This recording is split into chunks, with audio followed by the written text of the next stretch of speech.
Hi everybody, Kelvin here from London. I review vintage stereo equipment. I'm mad about sound. That's the truth of it. And I've had tons and tons of equipment. People give me equipment because they know what I'm like, you know. Anyway, today we're going to take a look at this, which is a pretty old SONY amplifier, which is actually that old. I'll just show to you.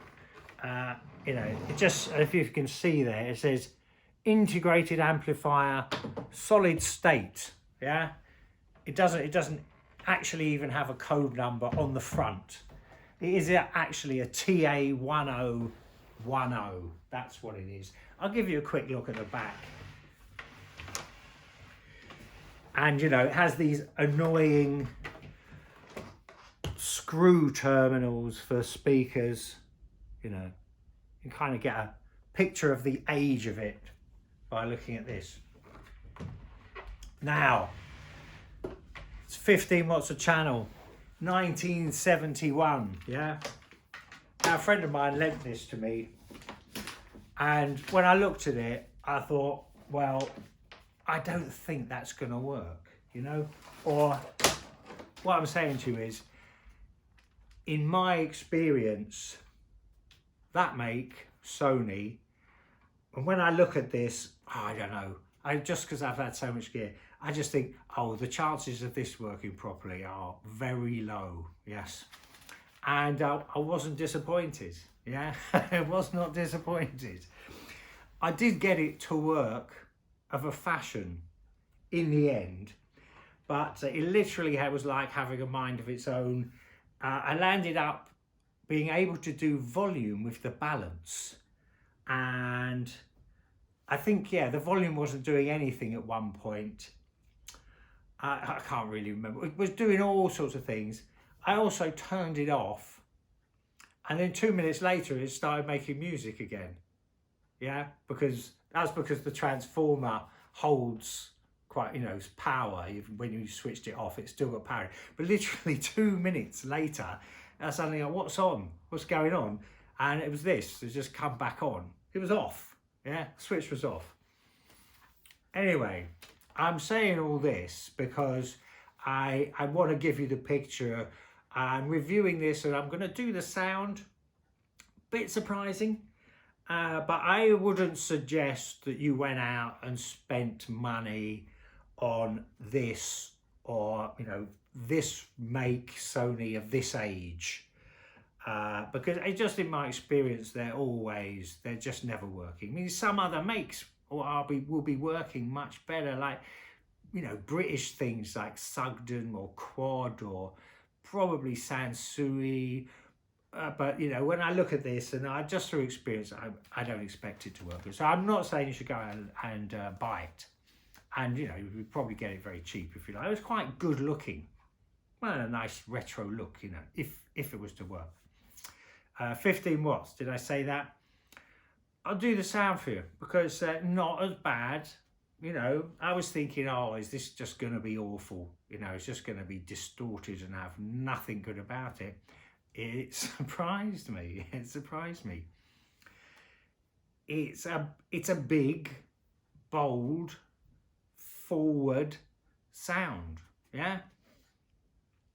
It kind of exemplifies some of that late 60s, very early 70s, maybe other makes like SONY, maybe like Rotel, but this early stuff had a much bigger, I'm going to use the word boisterous, yeah? Like the bass is actually very big and in the room with you.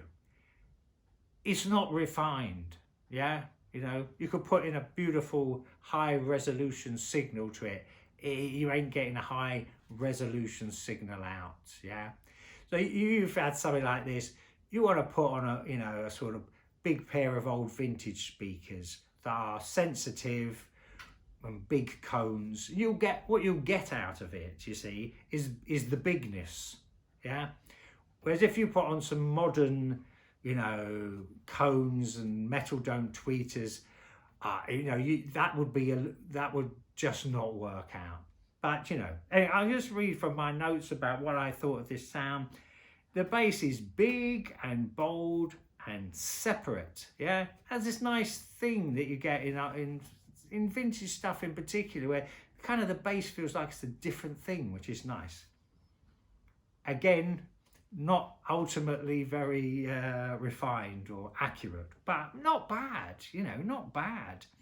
Good for rhythms, you know. I'm getting the rhythm on certain songs, and it has dynamism, yeah. It's explosive. It has dynamic headroom, yeah, which is one of the big things that faded away into the 80s and the 90s, where maybe technically things got more accurate and sound got more detailed and distortion went right down. But with this, you're getting, you know, almost audible distortion, but big, bold, and when the dynamic is needed, it does, you know, the explosiveness. It kind of, it's got the dynamic headroom there to give that. It doesn't feel choked, and, you know, this is kind of what is nice about, you know, a lot of vintage stuff, that dynamism, the dynamic headroom that a lot of it has. And that's what went wrong in a lot of stuff that you get into the 80s and 90s. It kind of just didn't deliver for you the that in the room dynamism. Again, it's not refined, yeah. It's not super accurate. Well, we're going to say, but I'm getting in the room feeling, yeah. The music is in the room with me. Vintage power reserves, already said that. You can't turn this up loud.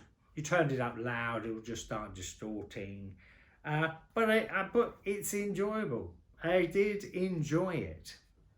I didn't have it on for long because it was like doing whatever it wanted to do, you know. Messing it, you know, just too old, really. So I'm not suggesting you go and buy this amp, but I thought it's useful to understand how it sounds, you know.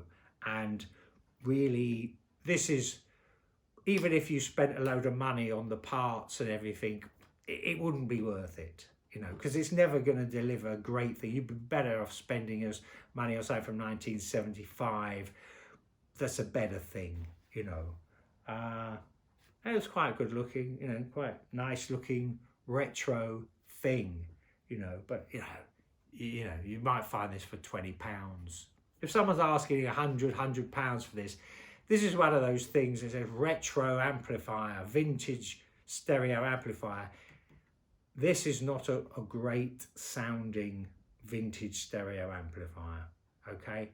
I mean, Sony got better into the 70s, I know. I never rated Sony myself at that period in time. They were okay, but they certainly weren't my favourites, and I don't really think anything was really good. It always had that sort of big, boisterous sound, and most of it sounds better than this one does. Anyway, just a short review about this curiosity, let's say that. Okay, please like and subscribe, and that's it. Thanks. Bye for now.